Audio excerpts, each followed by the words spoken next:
Ake sizifune sizithole Mabhodla TV. Mabhodla TV. I know my story. Mabhodla TV.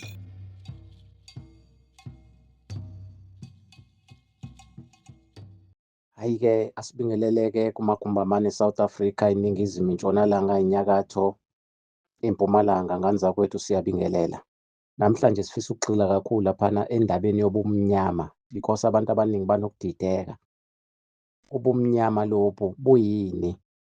Abanye baze bathi ubumnyama buranwa kakhulu ama-Satanist.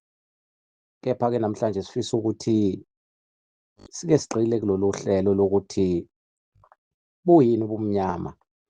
Ngakho ubumnyama ngempela imimoya emibi noma ubumnyama budala ibona obukwazi ukukhiqiza ukukhanya. Bese siphinda futhi silunguza kancane laphana endabeni yabantu bokufika, njengoba sike sezwa ukuthi mase bephinde makubo utholakala ukuthi bafika bengasaphelele ngale, bebe besuke bephelele ngapha.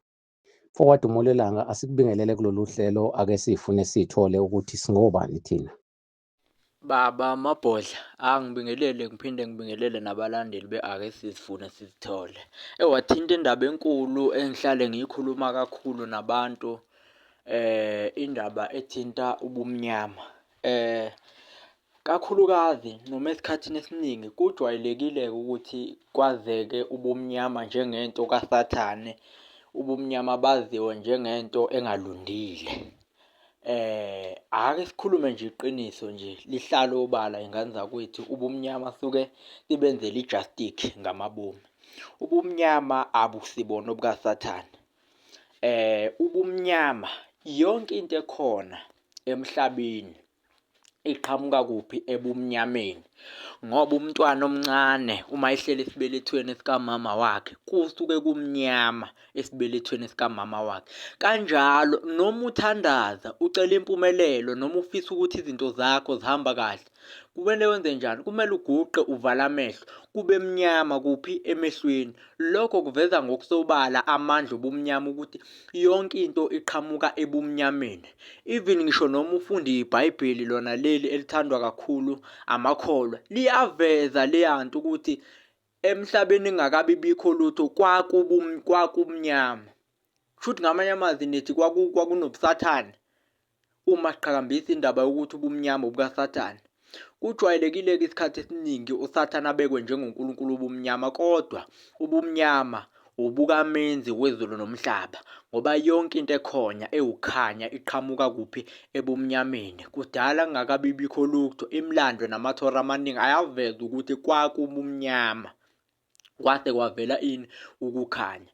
Ngamanye amazwi ubumnyama ibona obuzala yonke into ekhona, ewukukhanya njengoba sinokukhanya.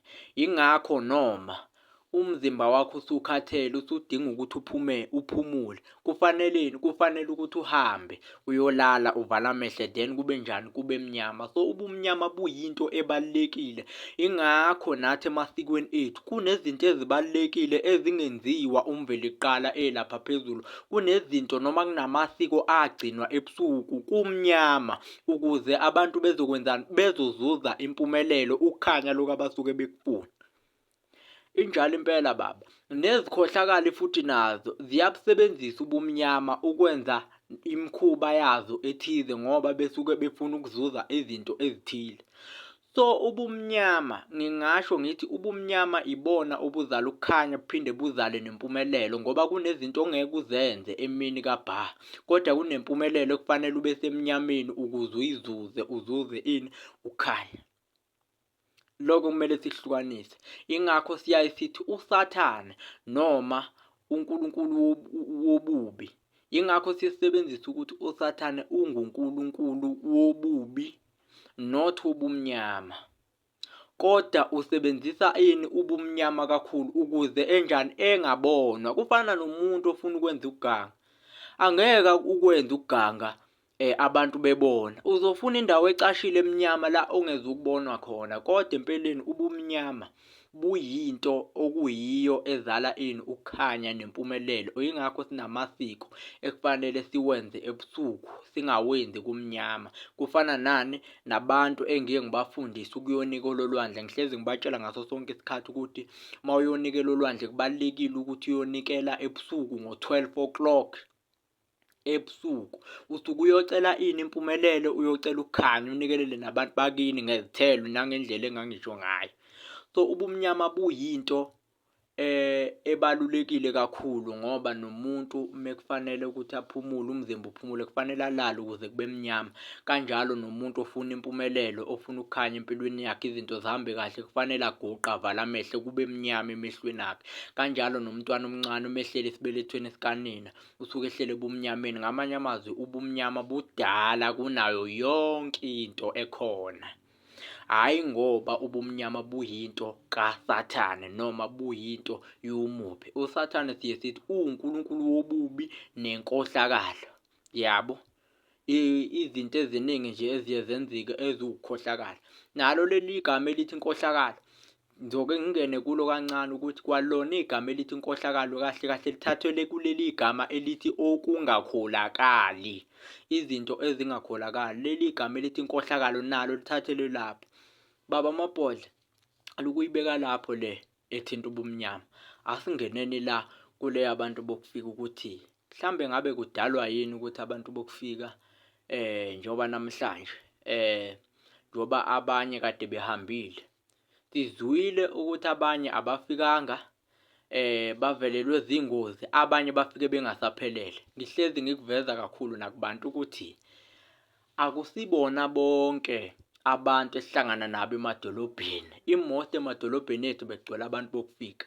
Kodwa ngikusho lokho ngesabi ngithi akusibona bonke abantu abaphila enyameni labaya abagcwele lapha. Omunye uzozibuza ukuthi udumo lwelanga ukushiswa yini lokho. Baba Mabhodla, le emazweni angaphandle kunabantu asebashona ngale emazweni abo, babuya beza ngala bayaphila. Uthola ukuthi badayisa indishi, bayasebenza kanzima, kuningi abakwenzayo. Omunye uthola ukuthi uma usuya ngakubo, uthi uyafika ngakubo kuthiwa lo muntu kade washona. Hawu, kanjani na? Ngoba phela lo muntu uyaphila eSouth Africa, bakutshela ukuthi hayi lo muntu kade washona, wayenothile eno-1 no-2 no-3 no-4 no-5. Ngisho sihambe emadolobheni engane zakwethu, angikusho lokhu. Masingacabangi ukuthi bonke abantu esihlangana nabo emadolobheni bayaphila enyameni. Abanye babo abasekho emhlabeni, kodwa ngeke uze ubabone. So imoto yabantu abaningi bokufika abebegcwele kulelizwe, hhayi ngoba bekuwabantu abaphila enyameni reality. Imoto yabo, abanye babo, not bonke, abanye babo suke sebashona ngale emazweni abo, then masebeza ngapha babhizi la, abanye uthola ukuthi badayisa iy'ndishi, abanye uthola ukuthi benza imisebenzi eminingi eyahlukahlukene. Kodwa uma usiya emazweni abo uzothola ukuthi kwakuyindoda eyayinothile, kwakuyindoda eyayi-rich nani, ayisekho emhlabeni. Ebese siyaxakeka ukuthi kanjani ngoba phela lo muntu uyaphila eSouth Africa.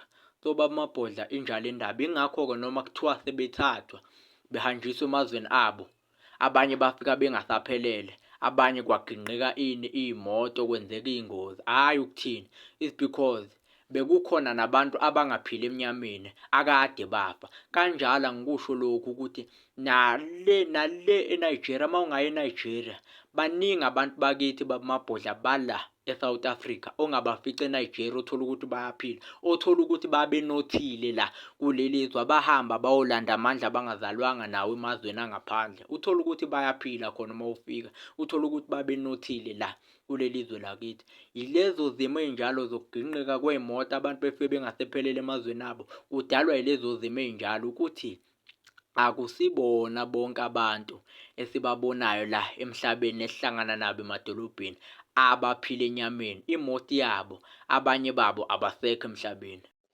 Siyabonga kakhulu ndoda amadoda, kwande nalapho sihlephulele khona. Siyathokoza. Ake sizifune sizithole. Mabhodla TV. Mabhodla TV. I know my story. Mabhodla TV.